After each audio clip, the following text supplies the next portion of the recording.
happy to be here. I just want to set this up. So I am going to read something that I wrote in 1995. And it was when I was in college. And the assignment was that we had to find something that had been thrown away and pretend that it had a life and a soul and tell us about what its life had been like. So because my mom had taught me never to litter, that night I was emptying out my pockets and I pulled out a gum wrapper and I looked at it and I said, "You are it." So my paper is called The Gum Wrapper. Oh my God. But it's really a story about life. So, Okay. all right, that's the premise. Here I sit, torn and rejected. It's dark, cold, and scary here. I don't like it. I don't look like much now, but you should have seen me last week. I was striking, my wax paper polished, sides neatly folded. I didn't know then that I'd be reduced to this, cast into a wastebasket with other souls who, like myself, have apparently fulfilled their purpose. I am a gum wrapper. Not just any gum wrapper. I am a bubble yum wrapper.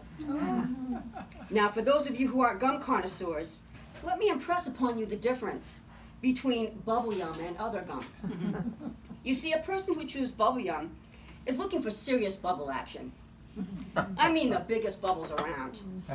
You can't get a big bubble from a stick of double mint or juicy fruit. No. That gum is just chewed until the flavor is gone, which isn't long, believe me, and then thrown away. Bubble yum makes bubbles so big that most people can only chew one half at a time. Now, please don't get me wrong. I'm not trying to take credit for the great bubbles this gum makes, but I'm proud that I covered and protected it.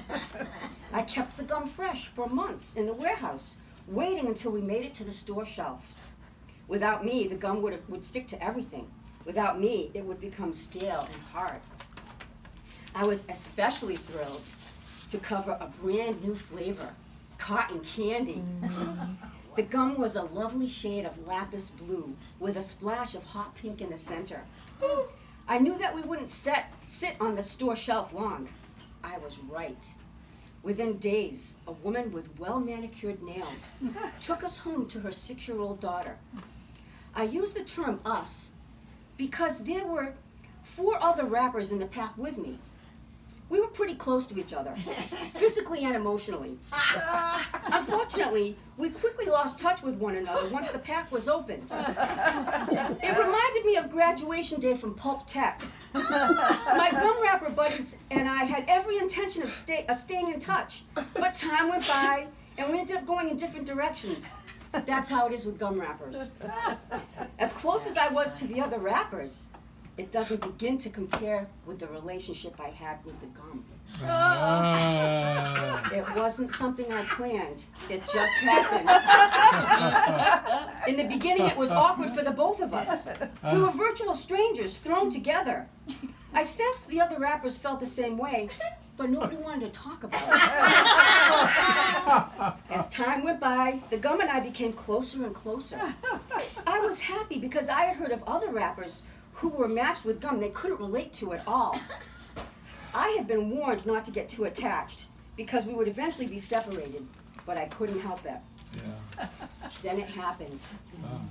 The little girl's mother took us out of the pack. She violently ripped us apart, threw me into the wastebasket, and split the gum between her daughter and her friend. I was devastated. I knew this day would come, but nothing could prepare me for the grief that followed. The only thing that meant anything to me was abruptly taken away. Couldn't anyone see? Was anyone aware of what was happening? I've been here a week now, and I've had time to reflect.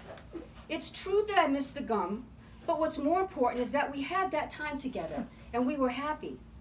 And it doesn't matter that I don't look as good as I did. I've come to realize that I was the best gum wrapper that I could be. I had taken what had been given to me and had made the most of it.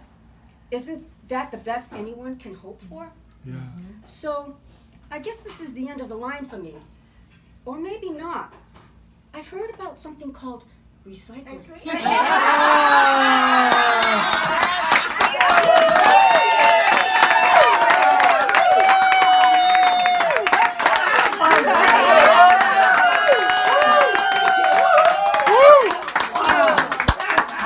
love it.